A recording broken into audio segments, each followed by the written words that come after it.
سوێن بەخوا ئاینی پیرۆزی ئیسلام ئەگە تەطبیقی کەین واللهی تووشی خێر و بەرەکەتە بین. یەکێک لەو شتانەی کە لە ئیسلامدا حرام کراوە شتی پیس یەکێک لەوانە جگەرەیە. نێرگەلە تەمان ئەوە حرامی نێرگەلە چەند قاتە دەیەها و سەتەها قات حرامترە لە جگەرە چونکە زیانەکەی سەد قاتە وەک دکتۆرەکان باسی دەکەن.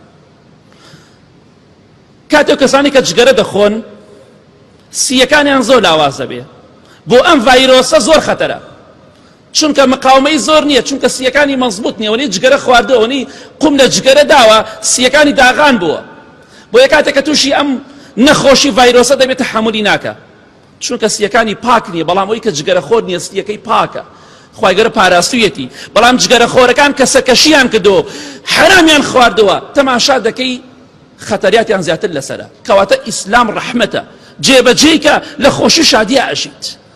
خوای گەورە دەتپارێزێ خوای گەورە زەرەری بۆ تۆ ناوێ کاتێکە دەفەرمێشتی حرام پیسە مەیخۆ بەکاری مەهێنە قازانجی تۆی تێدایە بەڕێزم ئەوەی جگەرە ناخوا زیاتر خوای گەورە دەیپارێزێ لە زۆربەی نەخۆشیەکان بەڵام ئەوەی کە جگەرە دەخوا مقاومەی کەمترە ئەوە عقوبەی خوایە بۆ تۆ ئەوە سزای خوایە بۆ تۆ چونکە تۆ سەرکەشی دەکەی جگەرە دەخۆی دەبی خۆدەی نەکەم نەخۆشیێت نەکەم ڤایرۆسە بۆ چەندەها نەخۆشی تر جگەرە زۆر ترسناکە.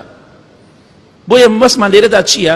ئیسلام شتێکی لەسەر تۆ حرام کردووە دڵنیابە قازانجی تۆی دایە کە ئەنجامی نەدەی هەشتێکیشی بۆ تۆ حەڵال کردبێ قازانجی تۆی تێدایە کەواتە ئیسلام تەطبیقکە بە ئیزنی خوا لە دنیا و قیامەت سەربەرز دەبیت.